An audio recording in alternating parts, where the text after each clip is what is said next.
Bonjour, 18e siècle, l'éveil de l'esprit philosophique, progrès de l'esprit d'examen. Les usages occidentaux, loin d'être universels et seuls raisonnables, n'étaient plus que des coutumes particulières. Il y avait en Asie des peuples, non pas inférieurs aux Européens, mais différents d'eux en toutes choses. Leurs mœurs n'étaient pas absurdes, elles s'expliquaient logiquement par le milieu et le climat de chaque peuple. La comparaison tournait souvent à la satire des mœurs françaises. La relation de voyage imaginaire dans les terres australes devint même un moyen commode de critiquer l'état politique, social et religieux du vieux continent. Ainsi, le sentiment de la relativité universelle autorisait les philosophes à remettre en discussion les idées reçues sur la propriété, la justice, la liberté et surtout la religion. Objection contre le christianisme. Ces populations étrangères au christianisme posaient bien des problèmes. L'Américain pouvait-il descendre d'Adam et Ève? Comment avait-il échappé au déluge? Était-il lui aussi souillé du péché originel? Il n'était jamais question de lui dans la Bible. On découvrait avec surprise la sagesse des païens. Le roi de Siam, refusant de se convertir, n'avait-il pas raison d'invoquer la Providence qui a donné aux hommes des religions différentes? On admirait sa tolérance envers les missionnaires. Comment eût-on accueilli en Europe les Talapoins, prêtres siamois? Quant à la sagesse des Chinois qui émerveillaient les missionnaires jésuites, elle stimulait aussi la réflexion critique. Bien que privés de la révélation, ces disciples de Confucius avaient des mœurs pures et un état politique admirablement organisé. La morale n'était donc pas nécessairement subordonnée à la religion. Morale et religion naturelle. D'autres missionnaires louaient les vertus et le bonheur des sauvages américains. Le baron de la Hontan contribue à populariser le personnage du bon sauvage, vigoureux, simple et généreux, ignorant la corruption des sciences et des arts, et heureux parce qu'il obéit à la nature, sa mère.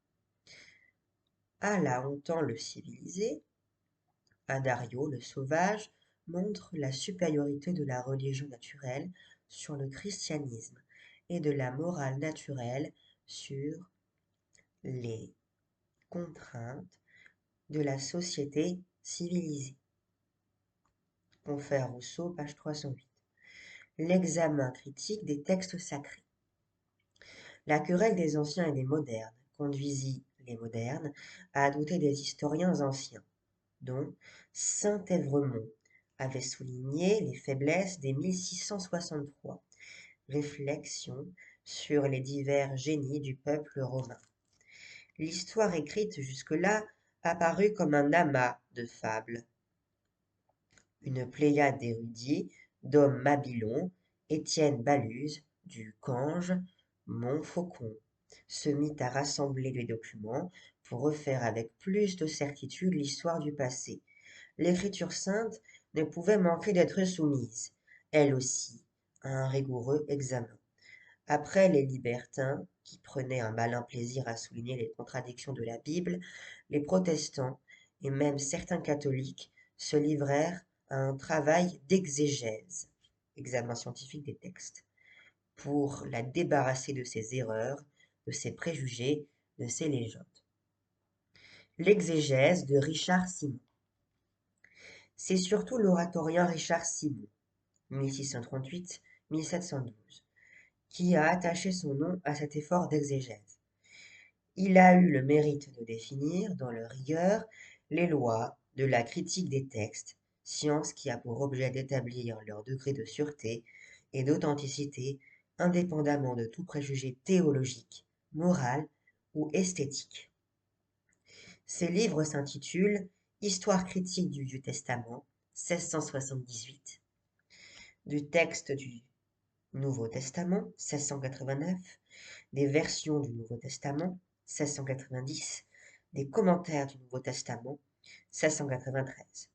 Richard Simon scrute les documents originaux, s'en tenant rigoureusement à leur sens littéral, quelles qu'en soient les conséquences. Par exemple, étudiant l'Ancien Testament dans le texte hébreu, il en relève les altérations, les contradictions, les difficultés chronologiques. Selon lui, les 5 livres du Pentateuque, de la création à la mort de Moïse, ne sauraient être tous de Moïse. Ils auraient été rédigés par des scribes qui, à travers le temps, reprenaient et remaniaient le récit de leurs prédécesseurs, d'où les anomalies de la Bible dans son état actuel. On voit le danger d'une telle conception.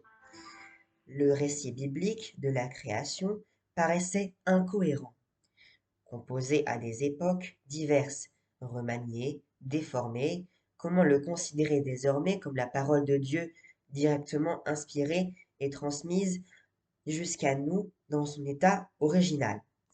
Richard Simon, prêtre catholique qui se voulait orthodoxe, avait beau déclarer que les scribes étaient eux-mêmes inspirés par Dieu, il avait beau faire appel à la tradition pour expliquer et interpréter l'écriture, il n'en fut pas moins combattu par Bossuet, confère XVIIe siècle, page 254, mis à l'index et condamné par l'Église.